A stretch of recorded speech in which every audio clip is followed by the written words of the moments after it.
فلا أقسم بمواقع النجوم وإنه لقسم لو تعلمون عظيم إنه لقرآن كريم في كتاب مكنون لا يمسه إلا المطهرون تنزيل من رب العالمين.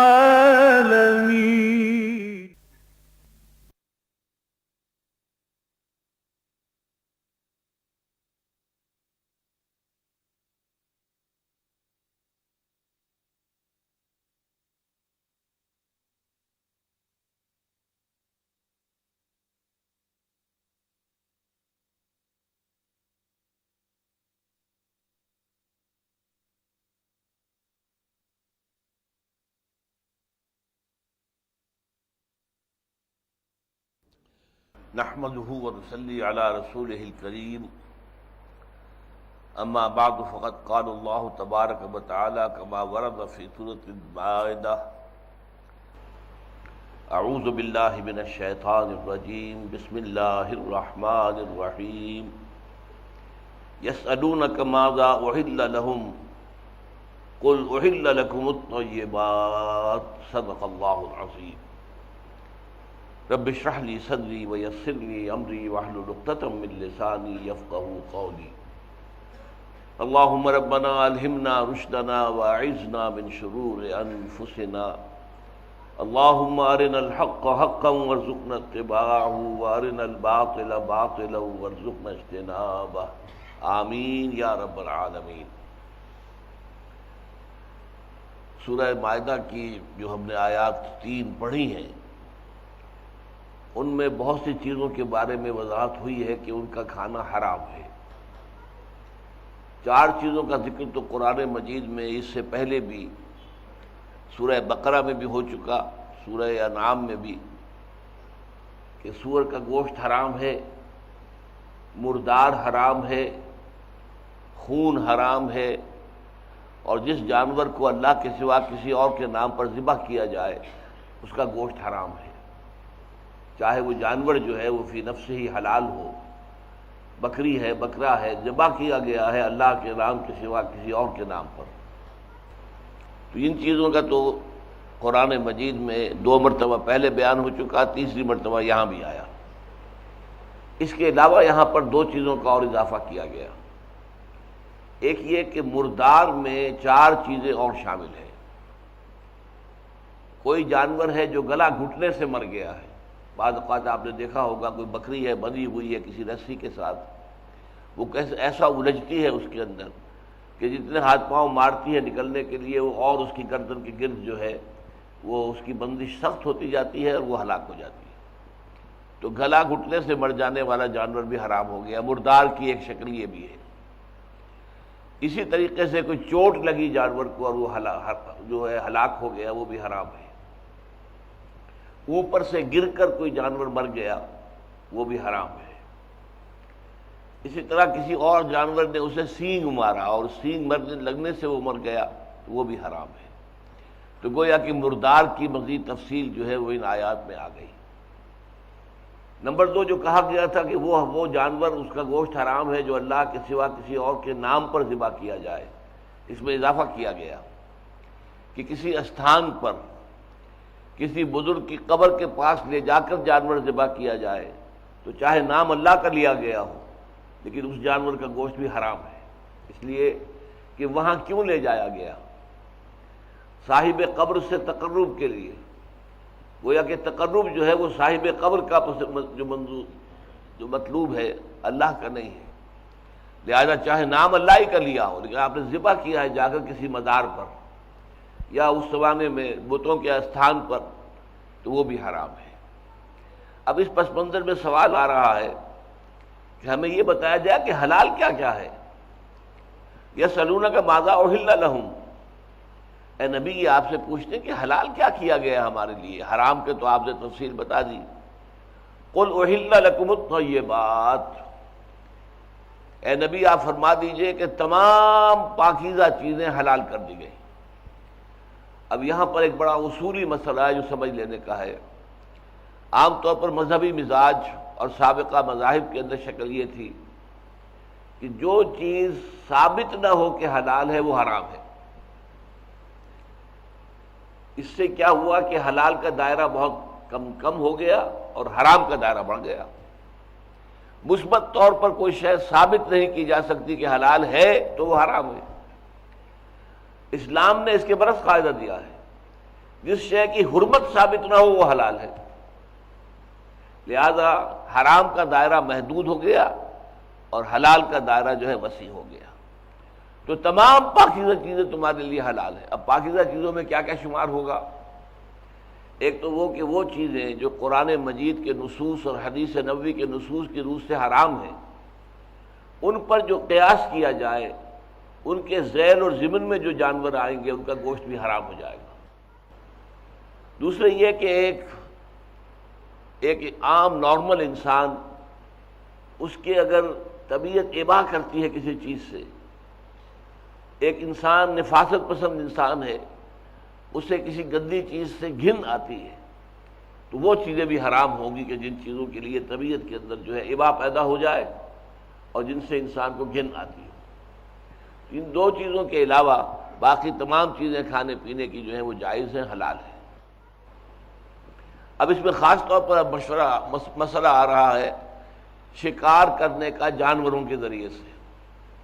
ہمارے لیے تو یہ بحث اتنی اہم نہیں رہی، اس لیے کہ آج کل اس کا رواج بہت کم ہے۔ عرب میں اس کا رواج چونکہ بہت تھا، وہاں کوئی زراعت نہیں تھی، کوئی نباتات نہیں تھے، تو ان کی جو سورس تھی غذا کی وہ صرف گوشت تھا۔ اس گوشت کے ذریعے سے، یا پھر یہ ہے کہ اونٹ کا، یہ بھیڑ بکری کا دودھ ہے، اونٹ کا اور بھیڑ بکری کا جو ہے وہ گوشت ہے، بس یہی ان کے لیے ذریعہ تھا معاش کا، کھانے کا، خوراک کا۔ اب اس کے علاوہ وہ کیا کرتے تھے؟ شکار کرتے تھے۔ اب صحرا کے اندر جانور تو ہوتے ہیں، خرگوش ہوتے ہیں، گوہ ان کہاں کا ایک جانور ہے، اسی طریقے سے کہیں ہرن ہو، نیل گائے ہو، تو جانور ہوتے ہیں، انہیں شکار کرنا، اور یہ وہاں کا ایک بہت بڑا ذریعہ تھا خوراک حاصل کرنے کا۔ آج کل تو یہ ہے کہ شکار کرنا جو ہے وہ ایک فن کے طور پر، ایک کھیل کے طور پر، ایک دلچسپی کے طور پر، ایک ہابی کے طور پر بھی ہوتا ہے،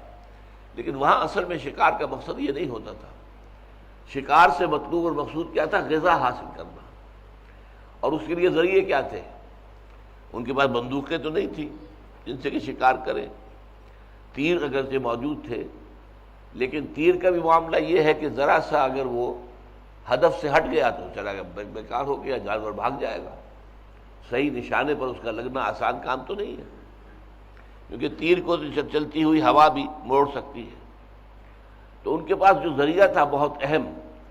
وہ جانور سدھائے جاتے تھے۔ کتے ہیں، یہ تو ہمارے معاشرے میں بھی ہے، کتوں کو سدھایا جاتا ہے کہ وہ شکار کریں۔ اسی طریقے سے وہ چیتے رکھتے تھے اور چیتوں کو سدھاتے تھے کہ وہ بھی شکار پکڑ کر دے۔ تو یہ دو چیزیں، اسی طرح جانوروں میں سے باز اور شکرا،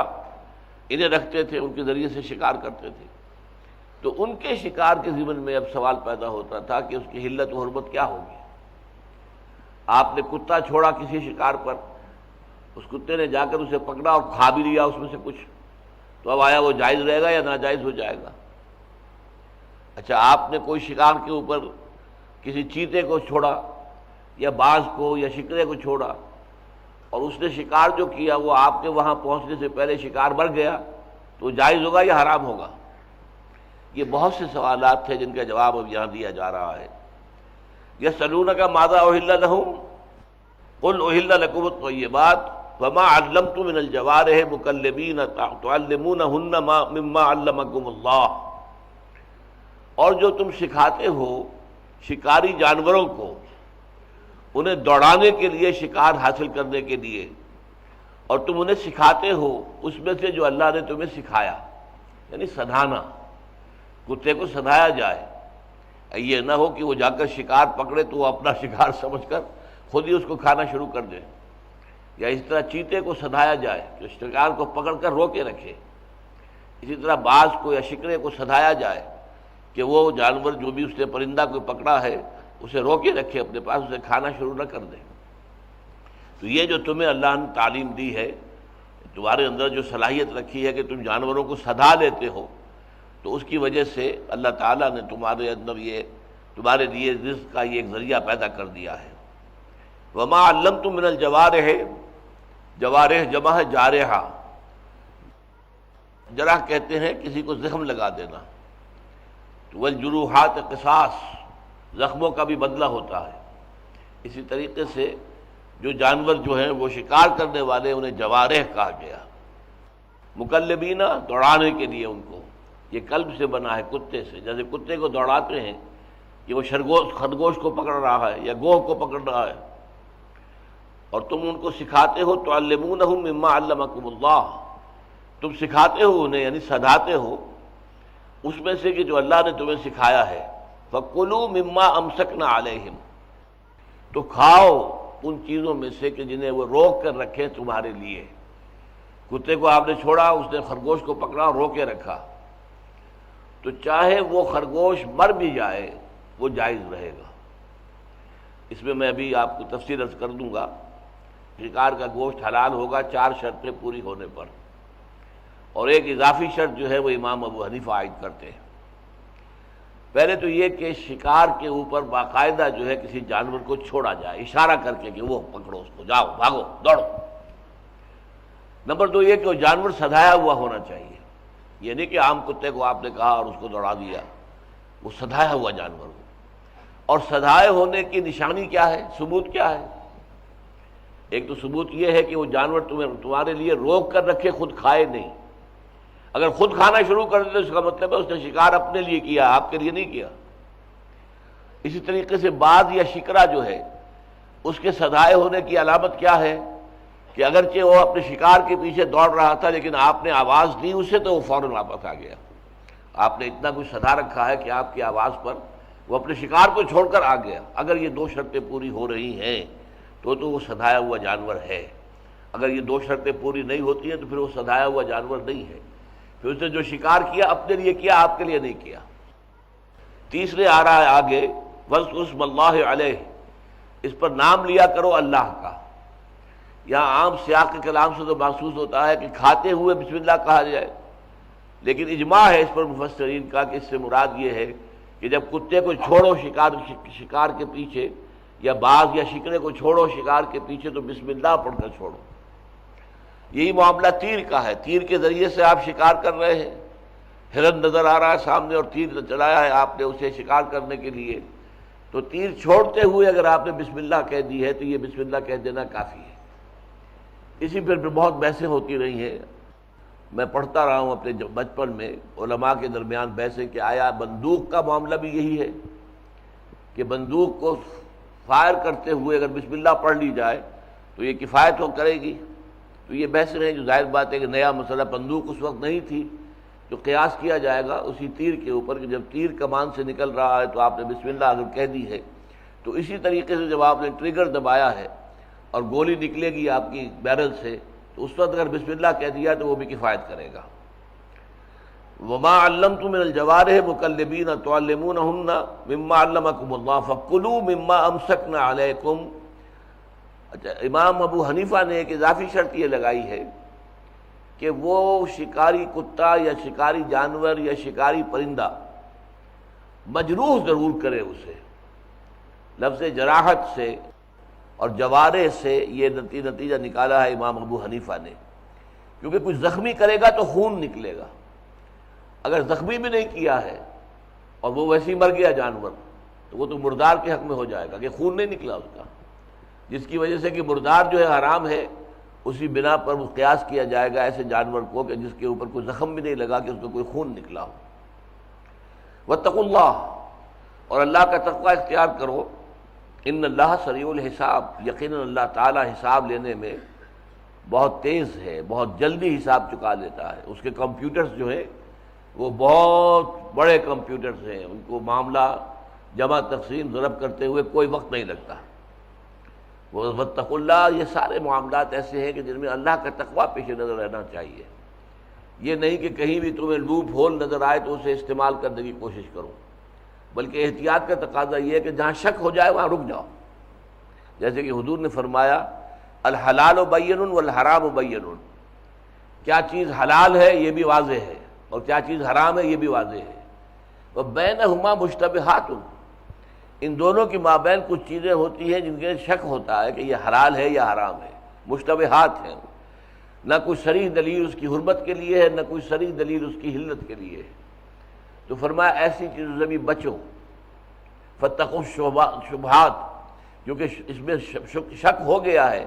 کہ یہ شاید حرام ہو، اس لیے بچنے کی کوشش کرو۔ تو یہ ہے تقویٰ۔ واتقوا اللہ ان اللہ سریع الحساب۔ الیوم احل لکم الطیبات، دوبارہ دہرا دی بات،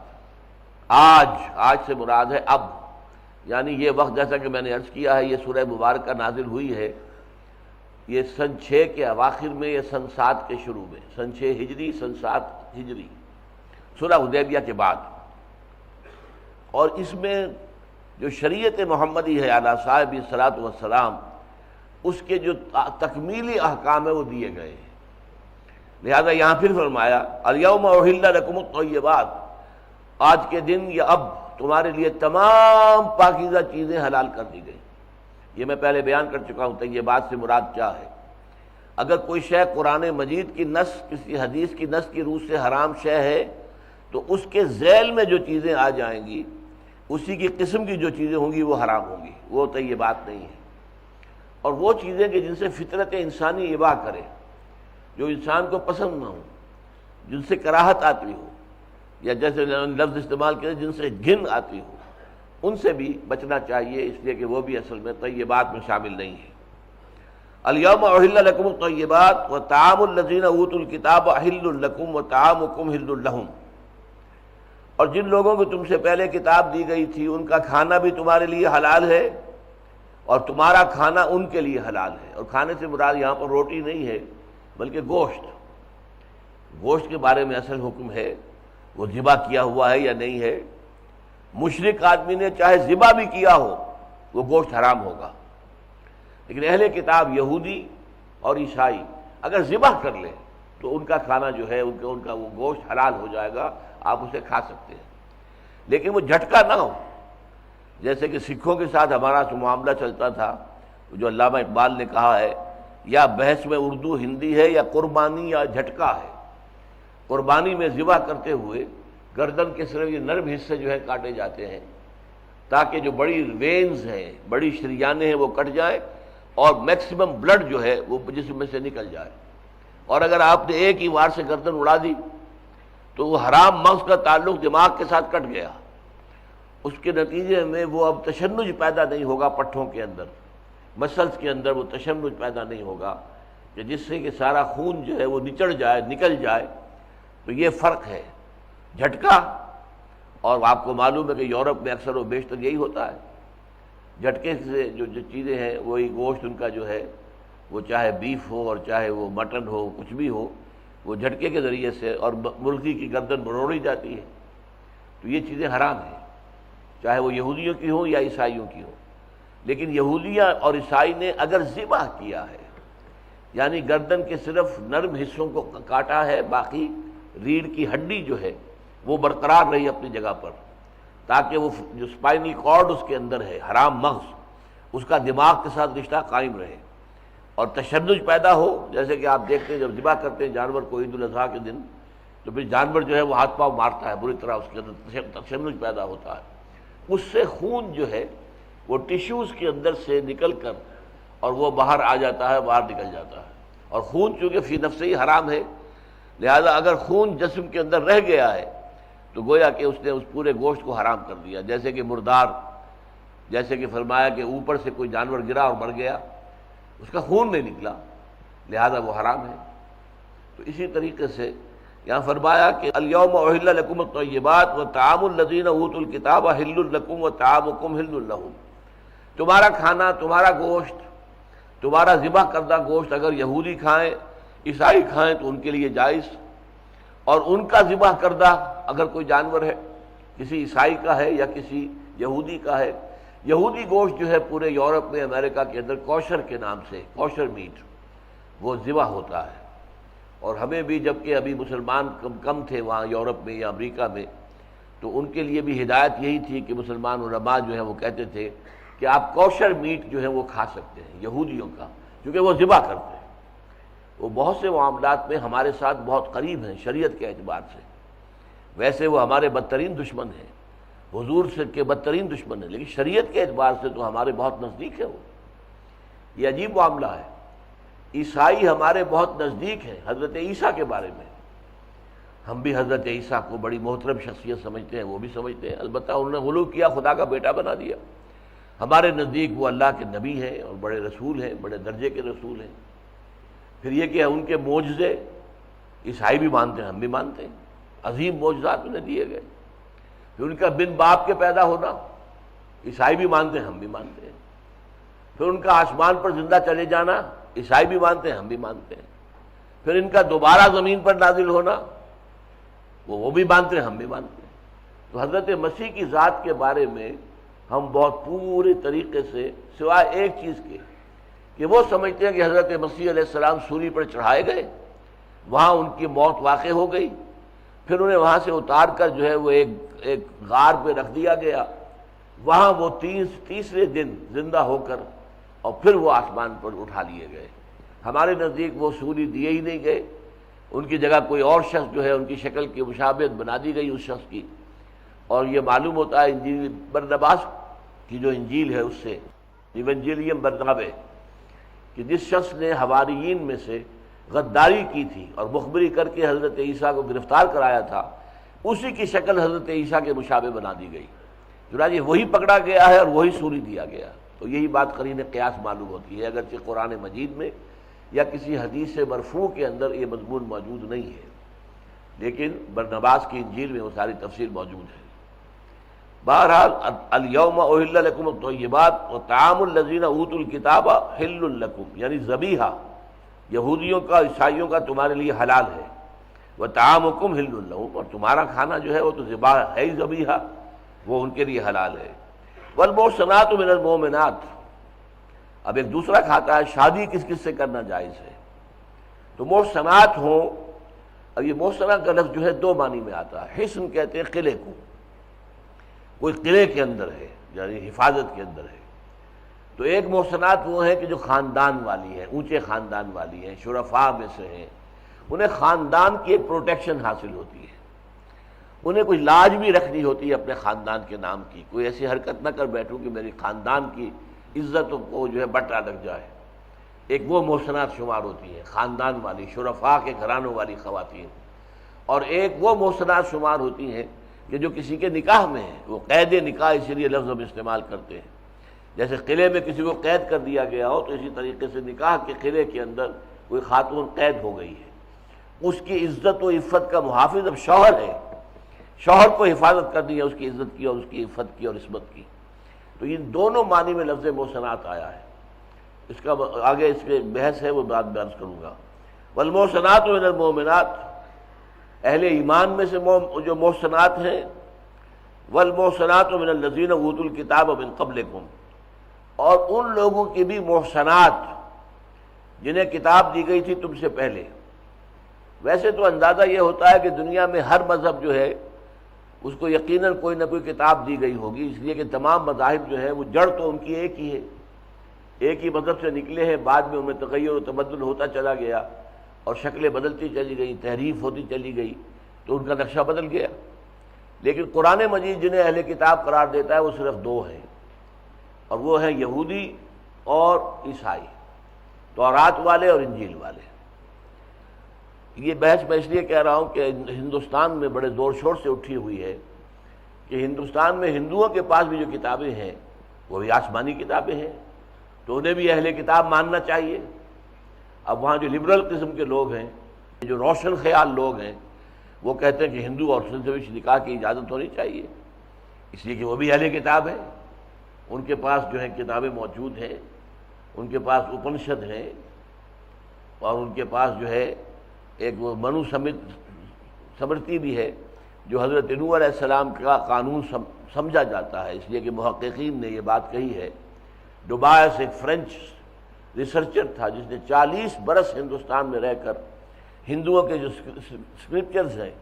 مذہبی کتابیں، ان کا مطالعہ کیا اور اس نتیجے پر پہنچا کہ منو جو کہلاتا ہے، منو ہندوؤں کے ہاں وہ مہانوح سے بنا ہے۔ مہا بڑا، عظیم، عظیم نوح علیہ السلام، اور جو سمرتی ہے، منو سمرتی، وہ حضرت نوح علیہ السلام کو جو اللہ نے کتاب دی تھی اور اس میں جو قانون دیا تھا، شریعت دی تھی، وہ ہے۔ اللہ عالم، یہ ایک فرینچ اسکالر کی اور اس کی جس نے ریسرچ کی ہے، 40 برس لگائے ہیں۔ اس میں تو کوئی شک نہیں کہ یہ لوگ جب ریسرچ کرتے ہیں تو اس کا حق ادا کرتے ہیں۔ بہرحال اس کے باوجود سوائے یہودیوں اور عیسائیوں کے کسی کو اہل کتاب نہیں مانا جا سکتا۔ قرآن مجید کے نزدیک یہی دو اہل کتاب ہیں۔ جیسے کہ ہم جانتے ہیں کہ نبی تو ہر قوم میں آئے ہیں، 1.25 لاکھ سے زیادہ تعداد ہے انبیاء کی جو آئے ہیں، 313 جو ہیں وہ اولو العزم پیغمبر جو ہیں، رسول، اولو العزم من الرسل، وہ بھی 313 ہیں، لیکن ہم نام لے کر صرف انہی کو رسول اور نبی مانیں گے جن کا ذکر قرآن میں آیا ہے۔ باقی گمان ہو سکتا ہے، گمان ہو سکتا ہے گوتم بدھ اللہ کے نبی ہوں، گمان ہو سکتا ہے کہ کرشن جی جو ہیں وہ بھی اللہ کے نبی ہوں۔ میرا ایک گمان ہے کہ سقراط بھی اللہ کا نبی تھا،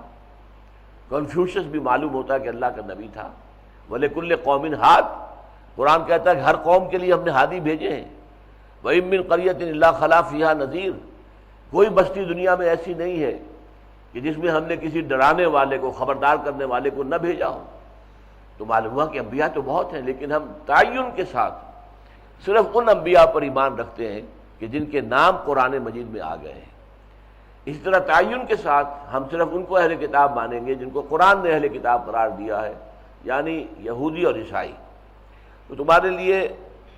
والمحصنات من المؤمنات، اہل ایمان عورتوں میں سے جو محسنات ہوں، پھر میں نے عرض کیا محسنات وہ جو خاندان والی، شرفاء کے گھرانوں سے تعلق رکھنے والی، والمحسنات من الذین اوتوا الکتاب من قبلکم، اور محسنات ان میں سے بھی کہ جنہیں کتاب دی گئی تھی تم سے قبل، وہ تمہارے لیے حلال ہے۔ تو اہل کتاب کی خواتین سے شادی کرنے کی جو اجازت یہاں دی گئی ہے اس کے بارے میں مختلف آراء ہیں۔ حضرت ابن عباس رضی اللہ تعالیٰ عنہ کی رائے یہ ہے، عنہما کہنا چاہیے، اب ابن عباس، عبداللہ ابن عباس رضی اللہ تعالیٰ عنہما، حبر الامہ، حضور نے فرمایا کہ یہ بہت بڑے عالم ہیں۔ اللہم فقہہ فی الدین وعلم التاویل، خاص دعا کی ہے اللہ اس نوجوان کو دین کا فہم عطا فرما، تفقہ عطا فرما، اور قرآن مجید کی تعویل اور تفسیر کا علم انہیں عطا فرما۔ وہ کہتے ہیں کہ یہ اجازت جو ہے یہودی اور عیسائی عورتوں سے نکاح کی، یہ صرف ان یہودیوں اور عیسائیوں کی عورتوں سے نکاح کی اجازت ہے کہ جو دارالاسلام میں رہتے ہوں، مسلمان ملک میں رہتے ہوں اور ذمہ بن کر رہتے ہوں۔ یہ رائے جو ہے میرے نزدیک بہت قوی ہے، میں بعد میں عرض کروں گا تفصیل کے ساتھ کہ ان کی رائے تو واضح ہے کہ یہ اجازت جو ہے، اگرچہ قرآن مجید میں کوئی الفاظ نہیں ہے، الفاظ عام ہیں، لیکن ان کی رائے یہ ہے کہ یہ صرف جو دارالاسلام میں مسلمانوں کی حکومت میں رہنے والے یہودی ہوں، عیسائی ہوں، ان کی جو خواتین ہیں، لڑکیاں ہیں، ان سے شادی کرنے کی اجازت ہے۔ احناف یہ کہتے ہیں کہ غیر ممالک میں رہنے والی جو ہیں عورتیں، یہودی اور نصرانی، ان سے بھی اجازت تو ہے، اس لیے کہ قرآن نے کوئی تحدید نہیں کی ہے، لیکن مکروہ ہے۔ یہ مکروہ کیوں ہے؟ اصل میں اس کو سمجھ لیجئے کہ ظاہر بات ہے کہ آپ نے شادی کی کسی یہودی سے، یہودن سے یا عیسائی عورت سے، تو اب عام لحاظ کیا ہے کہ مرد غالب ہوتا ہے، عورت مغلوب ہوتی ہے۔ الرجال قوامون علی النساء، سورہ نساء میں ہم پڑھ چکے ہیں، مرد حاکم ہیں عورتوں پر۔ لیکن جب صورتحال یہ ہو جائے کہ آپ محکوم ہو اور کوئی دوسری قوم جو ہے عیسائی یہودی آپ پر حاکم ہوں، آپ امریکہ میں جا کر آباد ہوئے ہیں تو وہاں تو حاکم تو عیسائی ہیں، آپ تو محکوم کی حیثیت رکھتے ہیں، آپ کی تو پوزیشن جو ہے وہ نہیں ہے جو عیسائیوں کی ہے، لہذا وہ بیلنس ختم ہو گیا۔ لہذا عیسائی عورت سے آپ کو نکاح کرنے کی اجازت ہے، کسی عیسائی مرد سے مسلمان عورت کا نکاح جائز نہیں ہے، اس لیے کہ مرد کو غالب سمجھا جاتا ہے، عورت جو ہے مغلوب ہے۔ مرد مؤثر ہوگا، اثر انداز ہوگا عورت پر، عورت متاثر ہوگی مرد سے، لیکن یہ کہ اگر صورت یہ ہو کہ عورت جو ہے وہ حاکم قوم سے ہے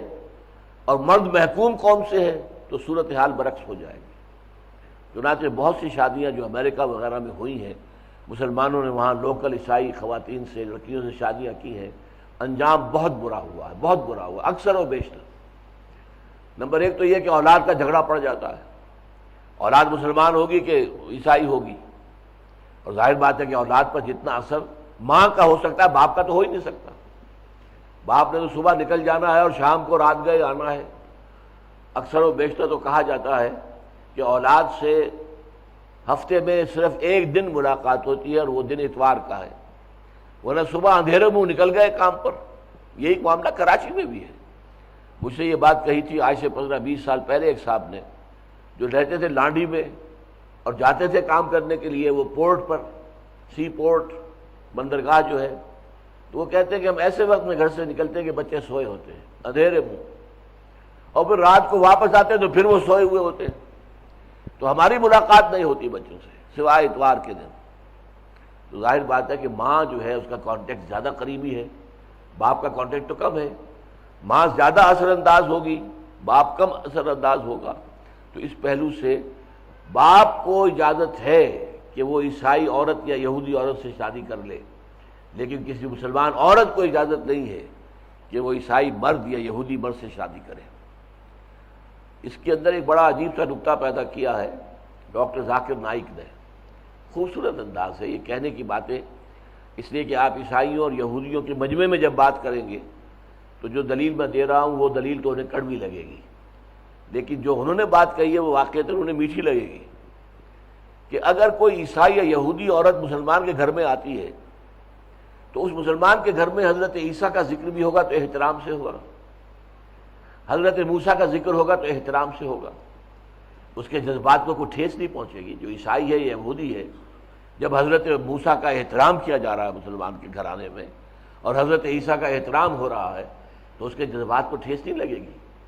لیکن مسلمان عورت اگر گئی عیسائی کے گھر میں یا یہودی کے گھر میں تو وہ تو حضور کا ذکر کریں گے، جھوٹا، یہ بنا ہوا بناوٹی قسم کا نبی، یہ نبی تو نہیں مانتے ہو۔ لہذا مسلمان عورت کے دل کو ٹھیس لگے گی، صدمہ پہنچے گا، اس کے جذبات جو ہے مجروح ہوں گے۔ اس لیے مسلمان عورتوں کو نکاح یہودی یا عیسائی مردوں سے نکاح کی اجازت نہیں ہے، مسلمان مردوں کو یہودی یا عیسائی عورتوں سے نکاح کرنے کی اجازت ہے۔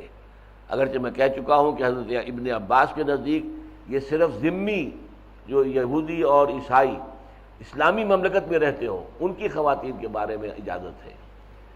احناف جو ہے ابو حنیفہ رحمۃ اللہ علیہ اور ان کے ساتھی، ان کی رائے یہ کہ نہیں، اجازت عام ہے، البتہ ان سے نکاح کرنا دارالحرب یا دارالکفر کی خواتین جو ہے عیسائی اور یہودی مکروہ ہے۔ لیکن ایک رائے اور بھی ہے بعض حضرات کی کہ یہ الفاظ عام ہیں تو عام ہی رہیں گے، ہر حال میں، ہر وقت، ہر ماحول میں ایک مسلمان کے لیے جائز ہے کہ وہ یہودی عورت سے نکاح کرے یا عیسائی عورت سے، تو یہ تیسری رائے بھی موجود ہے۔ اسی طرح محسنات کے لفظ کے بھی معنی جو ہے وہ دو ہیں، جو جیسا کہ میں عرض کر چکا ہوں، خاندانی شرفاء کے گھرانوں سے تعلق رکھنے والیاں، اور ایک محسنات ہوتی ہیں جو کسی کے قید نکاح میں ہوں۔ تو محسنات سے یہاں مراد کون ہے؟ خاندانی شرافت والیاں۔ چنانچہ امام شافعی کی رائے جو ہے وہ یہ ہے کہ لونڈیاں نہ ہوں، محسنات سے مراد ہے جو اچھے گھرانوں کی لڑکیاں ہوں، خواتین ہوں، ان سے شادی کی جا سکتی ہے۔ تو فرمایا الیوم احل لکم الطیبات وطعام الذین اوتوا الکتاب احل لکم وطعامکم حل لہم والمحصنات من المؤمنات والمحصنات من الذین اوتوا الکتاب من قبلکم اذا آتیتموہن اجورہن۔ اب شرائط وہی ہیں، مسلمان عورت سے نکاح کرو یا یہودی یا عیسائی عورت سے، تمہیں ان کے مہر ادا کرنے ہوں گے۔ جب تم نے ان کو دے دیے، ان کے حوالے کر دیے ان کے مہر، محسنین، اب وہ لفظ محسن آ گیا، انہیں اپنی نکاح کی قید میں لینے کے لیے، یعنی ان کو حفاظت میں لینا، ان کی عزت اور عصمت اور عفت کی حفاظت اب تمہارے ذمہ ہے۔ وہ جو علامہ اقبال کہتے ہیں کہ نسوانیت زن کا نگہباں ہے فقط مرد ہے جو کہ عورت کی نسوانیت کا، اس کی عزت کا، اس کی عفت کا، اس کی عصمت کا جو ہے وہ محافظ بنتا ہے۔ تو اس اعتبار سے نسوانیت زن کا نگہباں ہے فقط مرد، نہ پردہ نہ تعلیم نئی ہو کہ پرانی، یعنی تعلیم والیم سے بات نہیں بنتی، بلکہ عورت کی عصمت و عفت جو ہے وہ تو وہ شوہر جو ہے جس کے قید نکاح میں وہ ہے، وہ اگر واقعتاً غالب ہے اور وہ اپنے گھر میں واقعی قوام ہے اور اس کی جو ہے حکومت وہاں قائم ہے، تبھی عورت کی جو ہے عصمت و عفت جو ہے وہ محفوظ رہ سکے گی۔ محسنین غیر مصافحین، انہیں قید نکاح میں لینے کے لیے شادی کی جا رہی ہو، محض مستی نکالنے کے لیے نہیں، وقتی طور پر لذت حاصل کرنے کے لیے نہیں۔ ولا متخذی اخدان، اور نہ ہی کوئی چھپی دوستی لگانا، چھپی یاریاں کر لینا، یہ بھی اجازت نہیں ہے۔ یعنی 4 شرطیں ہو گئیں کہ نکاح کے اندر جبکہ پہلے مہر ادا کیا جائے، نمبر 1 قید نکاح میں لے کر ایک قلعے کے اندر لے لیا جائے اور صرف وقتی طور پر شہوت رانی مقصود نہ ہو، اور یہ علل اعلان کام ہو، یہ چھپی اور خفیہ طور پر کوئی آشنائی کا معاملہ نہ ہو۔ یہ 4 شرطیں پوری ہو جائیں تو محسنات مومنین میں سے بھی اور اہل کتاب یہودی اور عیسائیوں میں سے بھی جائز ہے کہ ان سے نکاح کیا جائے۔ وَمَن يَكْفُرْ بِالْإِيمَانِ فَقَدْ حَبِطَ عَمَلُهُ، اور جو شخص ایمان کے ساتھ کفر کرے گا تو اس کے تو تمام اعمال جو ہیں حبط ہو گئے۔ اس سے مراد کیا ہے؟ ایمان کے ساتھ کفر۔ ایک رائے یہ کہ اس سے مراد اہل کتاب ہے۔ اہل کتاب ایمان رکھتے ہیں تورات پر، یا عیسائی ایمان رکھتے ہیں انجیل پر، لیکن قرآن کو نہیں مانتے، تو ایک پہلو سے مومن ہو گئے، ایک پہلو سے کافر ہو گئے۔ وَمَن يَكْفُرْ بِالْإِيمَانِ، جو ایمان کے ساتھ کافر ہوئے، یعنی ایمان بھی ہے ان کا تورات پر ہے، اور تورات کے بارے میں قرآن کہتا ہے فیہا ھدی و نور، اس میں ہدایت بھی ہے، نور بھی ہے۔ انجیل کے بارے میں قرآن کے اپنے الفاظ ہیں فیہ ھدی و نور، اسی سورہ مائدہ کے 7ویں رکوع میں یہ بات آ جائے گی، انجیل میں بھی ہدایت بھی ہے، نور بھی ہے، تو اس کو تو مانتے ہیں۔ اس اعتبار سے گویا کہ وہ مومن بن گئے، لیکن قرآن کو نہیں مان رہے، محمد کو نہیں مان رہے صلی اللہ علیہ وسلم، تو کافر ہو گئے۔ ایک معنی تو یہ لیے گئے، اور یا دوسرا معنی کیا ہے؟ منافق۔ وَمَن يَكْفُرْ بِالْإِيمَانِ، یعنی وہ ایمان کا دعویٰ کرتے ہیں لیکن کافر ہیں، ظاہری طور پر مومن ہیں، حقیقت میں کافر ہیں۔ اور تیسری رائے یہ ہے، میرے نزدیک یہ زیادہ قوی ہے، وہ یہ ہے کہ ایمان تو ہے، قرآن کو مانا تو ہے، لیکن قرآن کے کچھ احکام مان رہے ہیں، کچھ نہیں مان رہے۔ یہ وہ بات ہے جو سورہ بقرہ کی آیت نمبر 85 میں آئی ہے، افتؤمنون ببعض الکتاب وتکفرون ببعض۔ تو اے تورات اور انجیل کے ماننے والوں، اور اسی پر قیاس کیجئے اے قرآن کے ماننے والوں، کیا تم ہماری کتاب اور شریعت کے ایک حصے کو مانتے اور ایک کو نہیں مانتے؟ ہم نے نماز فرض کی، تم نماز پڑھتے ہو، ہم نے رمضان کے روزے فرض کیے، تم رمضان کے روزے رکھتے ہو، لیکن ہم نے سود حرام کیا، اس سے باز نہیں آتے، ہم نے رشوت حرام کی ہے، وہ تم لے رہے ہو، لہذا گویا کہ تم نے شریعت کے ایک حصے کو مانا اور ایک کا انکار کیا۔ افتؤمنون ببعض الکتاب وتکفرون ببعض، تو کیا تم ہماری کتاب کے ایک حصے پر ایمان رکھتے ہو اور ایک کا انکار کرتے ہو؟ فما جزاء من یفعل ذلک منکم الا خزی فی الحیاۃ الدنیا، تو جو کوئی بھی تم میں سے یہ روش اختیار کرے گا، اس کی سزا اس کے سوا کچھ نہیں ہے کہ دنیا میں ذلیل و خوار کر دیے جائیں، ویوم القیامت یردون الی اشد العذاب، اور قیامت کے دن انہیں شدید ترین عذاب میں جھونک دیا جائے۔ فرمایا ومن یکفر بالایمان فقد حبط عملہ، جس نے ایمان کے ساتھ کفر کو بھی ملا لیا تو اس کے تمام اعمال ضائع ہو گئے۔ اللہ کے ہاں ان کی کسی نیکی کی کوئی قدر و قیمت نہیں، کسی نیکی کے عمل میں کوئی وزن نہیں، اس لیے کہ انہوں نے ایمان اور کفر کو گڑبڑ کر لیا ہے۔ جیسا کہ میں نے عرض کیا تھا کہ اس سے اہل کتاب بھی مراد ہو سکتے ہیں، منافق بھی مراد ہو سکتے ہیں، اور خود مسلمانوں میں سے وہ لوگ جو شریعت کے ایک حصے پر عمل کریں اور دوسرے حصے کو ترک کر دیں، دوسرے حصے کو پاؤں تلے رون دیں معاذ اللہ، تو وہ بھی اس سے مراد ہو سکتے ہیں کہ ان کے تمام اعمال پھر ان کی نیکیاں ضائع ہو جائیں گی۔ نمازیں پڑھ رہے ہیں، داڑیاں لمبی لمبی رکھے ہوئے ہیں، سودی کاروبار کر رہے ہیں، بیکار گئی ساری نمازیں، بیکار گئی سارے حج اور عمرے بیکار گئے، حبط عمل ہو، حبط اسی کو کہتے ہیں، اعمال کا حبط ہو جانا، ساری نیکیاں ختم، اس لیے کہ تم نے شریعت کے ایک حصے کو مانا ہے اور ایک کو نہیں مانا، حالانکہ اللہ کا حکم یہ بھی ہے، اللہ کا حکم یہ بھی ہے۔ اب اگر تو اللہ کا حکم ماننا تو دونوں مانو، اور اگر تم نے ایک کو مانا تو اس لیے مانا کہ وہ تمہیں پسند ہے، اس میں تمہیں کوئی تکلیف نہیں، اور دوسرے کو چھوڑ رہے ہو اور نہیں مانتے ہو تو اس لیے کہ تمہارا نفس جو ہے ماننے کو تیار نہیں ہے کہ اس نقصان کو برداشت کرو۔ سودی کاروبار میں نفع زیادہ ہو رہا ہے، سودی کاروبار سے ہمارا کاروبار زیادہ پھیل رہا ہے، ہم نے بینک سے رقم لے کر جو اپنے کاروبار کو وسعت دے دی ہے، بہت ہم نے رقم لے کر بینک سے سود پر اور اپنی بلڈنگ بڑی اونچی بنا لی ہے۔ یہ چیزیں وہ ہے کہ جو حبط اعمال، فقد حبط عملہ وہو فی الآخرۃ من الخاسرین، اور وہ آخرت میں ہوں گے بہت گھاٹا پانے والوں میں سے، خسارہ پانے والوں میں سے، ناکام رہ جانے والوں میں سے، تباہ و برباد ہو جانے والوں میں سے۔ اب اس کے بعد وضو کا حکم آ رہا ہے۔ یا ایھا الذین آمنوا اذا قمتم الی الصلاۃ، اہل ایمان جب تم کھڑے ہو نماز کی طرف، اب یہ قامہ الی، کسی کام کے لیے کھڑے ہونا، متوجہ ہونا کسی کام کی طرف۔ اب یہ قامہ جو ہے کتنے معنوں میں آتا ہے؟ قامہ علی تو کسی کے اوپر مسلط ہو جانا، قامہ علی، الرجال قوامون علی النساء، مرد جو ہے عورتوں کے اوپر حاکم ہے۔ قامہ الی، قامہ الی ہے کسی کام کے لیے کھڑے ہو جانا، کمر کس لینا، ارادہ کر لینا۔ اذا قمتم الی الصلاۃ، جب تو نماز کے لیے کھڑے ہو جاؤ، تمہارا ارادہ ہو نماز پڑھنے کا، فاغسلوا وجوہکم وایدیکم الی المرافق، تو تم دھو لیا کرو اپنے چہروں کو بھی اور اپنے ہاتھوں کو بھی کوہنیوں تک۔ الی المرافق، یہ کوہنیاں ہیں، یہاں تک ہاتھوں کو دھویا جائے، اور اس میں پہلے سے مقدر ہے کہ پہلے ہاتھ دھو لیے جائیں گے، اس لیے کہ پہلے ہاتھ، جس سے کہ باقی جسم کو دھونا ہے پہلے ان کو پاک کیا جائے، تبھی تو پھر چہرے کو ہم نے دھونا ہے تو وہ پاک ہاتھ ہوں۔ آپ نے اگر ہاتھوں کو دھونا ہے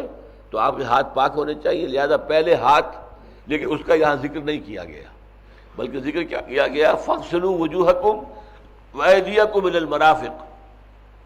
یہ تو ہمارے نزدیک متفق علیہ شے ہو گئی۔ وامسحوا برؤوسکم وارجلکم الی الکعبین،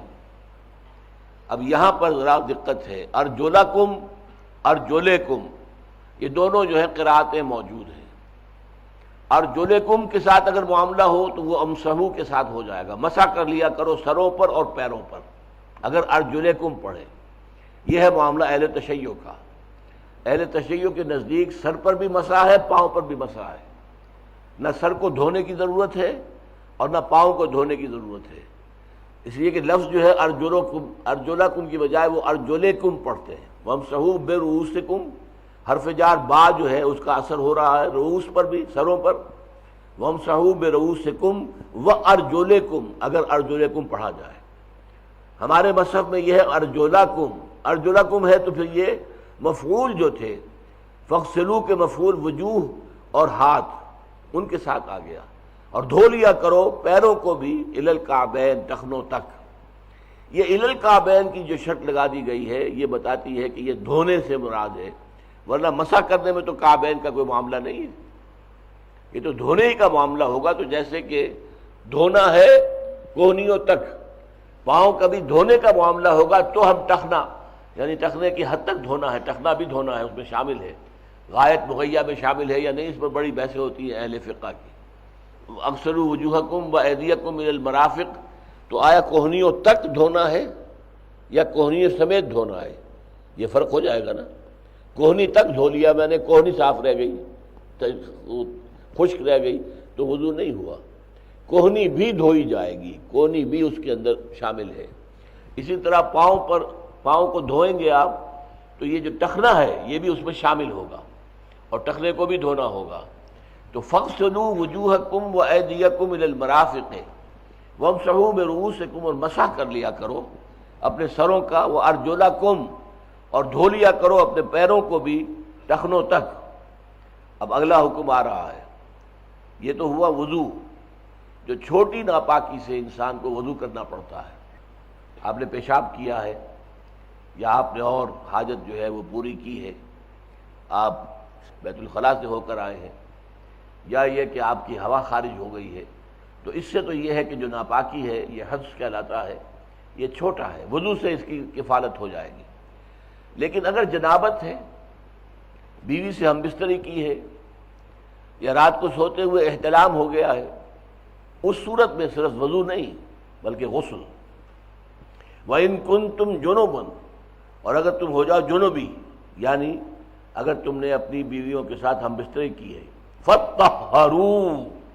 تو خوب پاکی حاصل کرو۔ فَطَّهَّرُوا یعنی پورے جسم کو دھونا ہے، جہاں جہاں تک جو بھی سرفیسز ہیں باڈی کی، جہاں تک پانی پہنچایا جا سکتا ہو پانی پہنچانا ہے، یہاں تک کہ فرمایا گیا ہے تحت کل شعرۃ جنابۃ، ہر بال کے نیچے بھی جنابت کا اثر ہوتا ہے، لہذا دیکھو کہ سر کا کوئی بال خشک نہ رہ جائے، سارے بال جو ہیں پورے طریقے سے تر ہو جائیں، اور جسم کا کوئی حصہ جو ہے وہ خشک نہ رہ جائے۔ اس لیے کلی کرنا اور ناک میں پانی دینا وضو کے فرائض میں نہیں ہے، وضو کے لیے وہ سنتیں ہیں، فرائض نہیں ہے، لیکن غسل کے لیے جو غسل جنابت ہے اس کے لیے یہ لازم ہے، ناک میں پانی دینا اور اوپر چڑھانا ناک کو، تاکہ ناک بھی پوری اندر سے تر ہو جائے، اور اسی طریقے سے جو کلی کرنا ہے مغمضہ، بلکہ غرارہ کرنا، غرارہ کا انداز وہ کرنا یہ بھی ضروری ہے، تاکہ جسم کی جتنی بھی سرفیسز جو ہیں وہ ایکسپوزڈ ہیں ان تک پانی پہنچ جائے۔ فَطَّهَّرُوا یہ باب تفاعل آیا ہے، تکلف کے ساتھ، اہتمام کے ساتھ پاکی حاصل کرو۔ وَإِن كُنتُم مَرْضَىٰ، لیکن اب چند شکلیں آ رہی ہیں کہ جن میں آپ کو اجازت دی جا رہی ہے، وضو سے بھی اجازت اور غسل سے بھی۔ ان کنتم مرضیٰ، اگر ہو تم بیمار، پانی کا استعمال جو ہے نقصان دے رہا ہو، اگر فرض کیجئے کہ جسم میں کسی جگہ پر زخم لگا ہوا ہے، اب اگر آپ غسل کریں گے تو زخم میں پانی جائے گا، اس سے خرابی پیدا ہو جائے گی۔ تو نمبر ایک، ان کنتم مرضیٰ، اگر تم بیمار ہو، او علی سفر، یا تم سفر پر ہو، سفر پر عام طور پر پانی بہت تھوڑا ہوتا ہے، کسی کے پاس فرض کیجئے ایک چھاگل پانی اس نے اپنی اونٹنی کے ساتھ لٹکا رکھی ہے، زیادہ پانی تو نہیں ہے، اب فرض کیجئے کہ اس کو رات اس نے کہیں قیام کیا ہے، وہاں اسے احتلام کی کیفیت ہو گئی ہے، اسے نہانے کی ضرورت پیش آئی ہے، اور پانی اتنا ہے تھوڑا سا کہ وہ صرف پینے کے لیے کفایت کرے گا، تو اس کے لیے بھی ظاہر بات ہے کہ غسل کا امکان نہیں ہے۔ او جاء احدکم منکم من الغائط، یا تم میں سے کوئی جائے ضرور سے آئے، یعنی بیت الخلاء سے انسان فراغت حاصل کر کے آ رہا ہو، او لامستم النساء، یا تم نے ہم بستری کی ہو، ملامست کہتے ہیں چھونا، ایک دوسرے کو چھونا، تم نے عورتوں کے ساتھ ملامست کی ہو، فلم تجدوا ماء، اور تم نہ پاؤ پانی، پانی نہیں ہے، کیا کریں؟ فتیمموا صعیدا طیبا، تو قصد کرو پاک مٹی کا، فامسحوا بوجوہکم وایدیکم منہ، اور اس سے اپنے چہروں کو اور ہاتھوں کو مل لیا کرو۔ ما یرید اللہ لیجعل علیکم من حرج، اللہ تعالیٰ تم پر کوئی تنگی نہیں کرنا چاہتا، سختی نہیں کرنا چاہتا، ولکن یرید لیطہرکم، ہاں یہ ضرور چاہتا ہے کہ تمہیں پاک کر دے اچھی طرح، ولیتم نعمتہ علیکم، اور تاکہ اپنی نعمت تمہارے اوپر کامل کر دے، لعلکم تشکرون، تاکہ تم شکر ادا کرو اس کا۔ یوں سمجھ لیجئے کہ یہ دونوں قسم کی ناپاکیاں جو ہے، ایک چھوٹی ناپاکی جس سے صرف وضو لازم آتا ہے، جیسے کہ میں نے کہا ریح خارج ہو گئی، بیت الخلاء سے آئے ہیں، تو ظاہر بات ہے کہ صرف آپ کا وضو کفایت کرے گا اور آپ پاک ہو جائیں گے۔ اور دوسری بڑی ناپاکی ہے، بیویوں سے ہم بستری کی ہے، احتلام ہو گیا ہے، اس طرح کا معاملہ اگر ہے، اور اسی طریقے سے چھوٹی بھی ناپاکی ہے، ان دونوں ناپاکیوں کا قائم مقام تیمم ہے، دونوں کا۔ ایک صحابی کے بارے میں آتا ہے کہ انہوں نے یہ سمجھا تھا کہ احتلام کی شکل میں تو پھر تیمم جو ہے تو پورے جسم کو وہ خاک میں لوٹ رہے تھے، تاکہ پورا جسم میرا جو ہے وہ خاک کے ساتھ جو ہے اس آلودہ ہو جائے، تب تیمم جو ہے اس کا بڑی ناپاکی کا جو تیمم ہے وہ یہ ہوگا۔ تو انہیں بتایا گیا کہ نہیں، ایسا نہیں ہے، بلکہ تیمم ایک ہی ہے، پاک مٹی پر ہاتھ مارنا اور اس سے اپنے ہاتھوں کو بھی مل لینا اور چہرے کو بھی، بس یہ تیمم ہے۔ باقی نہ پاؤں کا معاملہ، نہ سر کا معاملہ، کچھ نہیں۔ اور نہ جسم کا باقی جو ہے پاک کرنا، باقی وہ تو جیسا کہ میں نے کہا غسل کرو گے تو جسم کا ایک ایک حصہ پوری طریقے سے آنا چاہیے، تر ہو جانا چاہیے، بالوں کی جڑوں کے اندر پانی پہنچنا چاہیے۔ لیکن اگر تیمم ہے تو بہت آسان اللہ نے کر دیا، پاک مٹی، ہاتھ مارا، اس ہاتھ سے جو ہے پہلے اپنے دونوں ہاتھوں کو یہ مل لیا، اور پھر چہرے کو دوسری مرتبہ ہاتھ مارا اور اس سے پھر اپنے چہرے کو مل لیا۔ یہ ہے کہ جو اللہ کی طرف سے ایک آسانی دی گئی ہے۔ اللہ تعالیٰ تمہارے لیے سختی نہیں چاہتا۔ ہو سکتا ہے کہ اللہ تعالیٰ تمہارے اوپر سختی کرتا کہ نہیں، ہر حال میں تمہیں نہانا ہے، پانی تھوڑا سا تمہارے پاس ہے اسے پہلے استعمال کر لو، پینے کے لیے دیکھا جائے گا، نہیں، اللہ نرمی کرتا ہے۔ ما یرید اللہ لیجعل علیکم من حرج، اللہ نہیں چاہتا کہ تم پر کوئی تنگی کرے، ولکن یرید لیطہرکم، ہاں وہ پاک ضرور کرنا چاہتا ہے۔ تو پاکی کے لیے اس نے قائم مقام بنا دیا، وضو کا بھی غسل کا بھی، دونوں کا قائم مقام تیمم ہے۔ وَلِيُتِمَّ نِعْمَتَهُ عَلَيْكُمْ لَعَلَّكُمْ تَشْكُرُونَ، اور تاکہ تم پر اپنی نعمت کا اتمام فرما دے تاکہ تم شکر کرو۔ وَاذْكُرُوا نِعْمَتَ اللَّهِ عَلَيْكُمْ وَمِيثَاقَهُ الَّذِي وَاثَقَكُم بِهِ إِذْ قُلْتُمْ سَمِعْنَا وَأَطَعْنَا وَاتَّقُوا اللَّهَ إِنَّ اللَّهَ عَلِيمٌ بِذَاتِ الصُّدُورِ، اور یاد رکھو اللہ کی نعمت کو جو تم پر ہوئی ہے، وہ نعمت سب سے بڑی یہ قرآن ہے جو اللہ نے عطا فرمایا ہمیں۔ وَاذْكُرُوا نِعْمَتَ اللَّهِ عَلَيْكُمْ وَمِيثَاقَهُ الَّذِي وَاثَقَكُم بِهِ، اور اس میثاق کو، اس معاہدے کو یاد رکھو جس میں اللہ نے تمہیں جکڑ لیا ہے۔ اذ قلتم سمعنا واطعنا، جب تم نے کہا سمعنا واطعنا، یہ سورہ بقرہ کے آخری حصے میں یہ الفاظ آئے ہیں، سمعنا واطعنا غفرانک ربنا والیک المصیر، ہم نے سنا اور مانا، اطاعت کی، اے پروردگار ہم نے سنا تیرا کلام، تیرے احکام سنے اور ہم نے مان لیے۔ جب تم نے کہا یہ سمعنا واطعنا تو گویا کہ اب تم جکڑے گئے ہو، اب اللہ کے ساتھ تم بندھ گئے ہو، اللہ نے تمہیں جکڑ لیا ہے ایک میثاق کے اندر۔ اب ظاہر بات ہے اس کی بھی جواب دہی کرنی پڑے گی۔ ایک طرف شریعت کے کو مانتے ہو، دوسری طرف شریعت کی خلاف ورزی کر رہے ہو تو پکڑے گئے، گویا کہ تم نے اپنے اس عہد کی خلاف ورزی کی ہے، اللہ سے جو معاہدہ تھا اس کو توڑ دیا ہے۔ وَاذْكُرُوا نِعْمَتَ اللَّهِ عَلَيْكُمْ وَمِيثَاقَهُ الَّذِي وَاثَقَكُم بِهِ، اور اس میثاق کو یاد رکھو کہ جس میں اللہ نے تمہیں جکڑ لیا ہے، تمہیں پوری طریقے سے باندھ لیا ہے۔ اذ قلتم سمعنا واطعنا، جبکہ تم نے کہا ہم نے سنا اور مانا۔ واتقوا اللہ، اور اللہ کا تقوی اختیار کرو۔ ان اللہ علیم بذات الصدور، یقیناً اللہ تعالیٰ جاننے والا ہے ان چیزوں کو بھی جو سینوں کے اندر ہے۔ اللہ صرف ظاہر کو نہیں دیکھتا، ظاہر اعمال پر دار و مدار نہیں ہے، بلکہ اللہ تعالیٰ ان اللہ لا ينظر الى صورکم ولا الى اموالکم ولکن ينظر الى قلوبکم واعمالکم، اللہ تمہاری صورتوں کو نہیں دیکھتا کہ کون بہت خوبصورت ہے کون بدصورت ہے، اللہ نہیں، اس کی کوئی پرواہ نہیں، اللہ نے بنایا اس کو بھی اس کو بھی، اس کی بنیاد پہ کوئی اس کی جواب دہی نہیں ہے کہ تم بدصورت کیوں پیدا ہو گئے، اس کی کوئی جواب دہی اس پر نہیں ہے۔ تو اللہ تعالیٰ تمہاری نہ صورتوں کو دیکھتا ہے نہ تمہارے مال کو دیکھتا ہے، وہ تمہارے دلوں کو دیکھتا ہے، دلوں میں کیا ہے، دل میں ایمان ہے کہ نہیں، نور یقین ہے کہ نہیں۔ یقین پیدا کرے ناداں یقین سے ہاتھ آتی ہے، وہ درویشی کے جس کے سامنے جھکتی ہے فغفوری، وہ یقین ہے یا نہیں دل میں، ایمان سے منور ہے یا نہیں یہ قلب، اللہ یہ دیکھتا ہے اور تمہارے اعمال کو دیکھتا ہے۔ لہذا یہ معاملہ ہے کہ اللہ تعالیٰ جو ہے وہ علیم بذات الصدور ہے، تمہاری نیت کو وہ دیکھتا ہے۔ چنانچہ ایک حدیث جس کا کہ اکثر محدثین نے اپنے جو مجموعے مرتب کیے ان میں شروع میں وہ حدیث لائے ہیں، انما الاعمال بالنیات، نیکیوں کا دار و مدار نیت پر ہے۔ انما الاعمال بالنیات وانما لکل امرئ ما نویٰ، اور ہر انسان کو وہی کچھ ملے گا جس کی کہ اس نے نیت کی تھی۔ فمن كانت ہجرتہ الی اللہ ورسولہ فہجرتہ الی اللہ ورسولہ، جس شخص کی ہجرت ہے اللہ اور اس کے رسول کی طرف، اللہ اور اس کے رسول کے حکم کی وجہ سے ہجرت کر رہا ہے، مکے کی رہائش چھوڑ کر مدینے جا رہا ہے، تو اس کی ہجرت اللہ اور اس کے رسول ہی کے حساب میں شمار ہوگی۔ ومن كانت ہجرتہ الی دنیا یصیبھا، اور جس کی ہجرت ہے دنیا حاصل کرنے کے لیے، جو دنیا مل جائے۔ میں اس کی مثال دیا کرتا ہوں، فرض کیجئے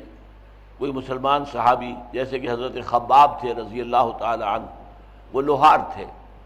لوگ اپنے کام ان سے کراتے تھے، ان کو اجرت ملتی تھی۔ اب یہ کہ مسلمان سب کے سب ہجرت کر کے چلے گئے، کفار ان سے کام کراتے نہیں تھے، لہذا اب ان کے لیے دوبھر ہو گیا معاملہ، کیا کریں؟ اب مجبوراً فرض کیجئے یہ معاملہ ایسا ہے نہیں، یہ واقعہ نہیں میں بیان کر رہا بلکہ میں مثال دے رہا ہوں۔ فرض کیجئے کہ حضرت خباب بن الارت نے جب یہ دیکھا کہ میرے تو گاہک سارے چلے گئے، تو اب میں یہاں بیٹھا کیا کروں گا؟ پھر وہ بھی جا رہے ہیں مدینے، لیکن ان کی نیت اصل میں ہجرت کی نہیں ہے، بلکہ یہ تو اس لیے گئے کہ ان کے گاہک چلے گئے، ان میں دنیا کی کمانے کا ایک ذریعہ جو ہے وہ ختم ہو گیا، لہذا یہ گئے ہیں۔ یا فرمایا اب امراتی ینکحوہا، یا کوئی ہجرت کر رہا ہے کسی خاتون کے لیے، عورت کے لیے جس سے نکاح کا خواہش مند ہے، کسی سے نکاح کی خواہش مند تھے کوئی صاحب، فرض کیجئے، اور وہ خاتون جو ہے ہجرت کر کے چلی گئی مدینے، اب یہ بھی کچے دھاگے سے بدھے چلے جا رہے ہیں، تو یہ بھی اس خاتون کے لیے ہجرت کر رہے ہیں، بظاہر تو عمل وہی ہے،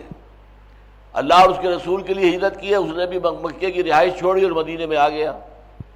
جس نے دنیا حاصل کرنے کی ہجرت کی، ظاہر بات اس کا بھی عمل یہی ہے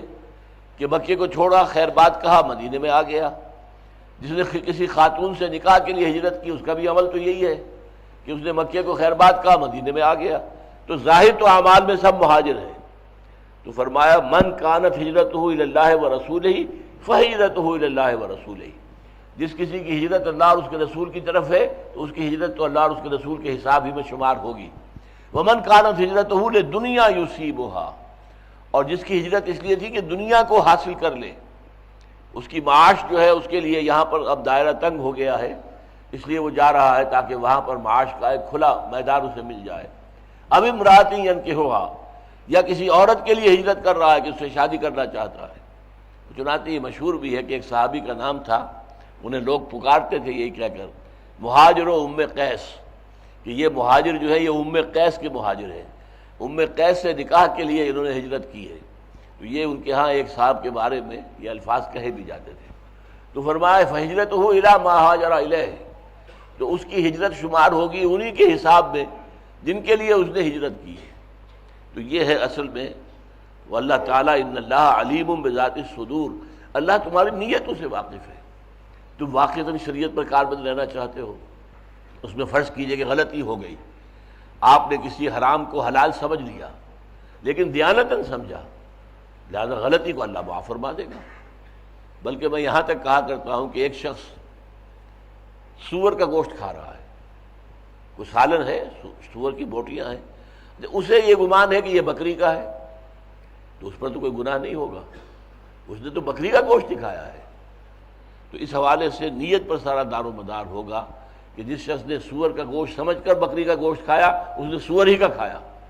تو اسی طریقے سے تمام معاملات، خاص طور پر جو نیکیاں ہیں، ان کا دار و مدار جو ہے وہ انسان کی نیتوں پر ہے۔ انما الاعمال بالنیات، یہ مسلم شریف کی روایت ہے، حضرت عمر رضی اللہ تعالیٰ عنہ سے مروی ہے، انما الاعمال بالنیات وانما لکل امرئ ما نویٰ فمن کانت ہجرتہ الی اللہ ورسولہ فہجرتہ الی اللہ ورسولہ ومن کانت ہجرتہ لدنیا یصیبھا او امرأۃ ینکحوہا فہجرتہ الی ما ہاجر الیہ۔ اللہ تعالی ہمیں صحیح نیتوں کے ساتھ صحیح اعمال کرنے کی توفیق عطا فرمائے۔ اللہ تعالی نے جن چیزوں کو حرام کر دیا ہے انہیں حرام ہی سمجھنے اور ان سے مجتنب رہنے کی توفیق عطا فرمائے، اور جن چیزوں کو حلال قرار دیا ہے ان سے کما حق ہو استفادہ کرنے کی توفیق عطا فرمائے۔ اقول قولی ھذا واستغفر اللہ لی ولکم ولسائر المسلمین والمسلمات۔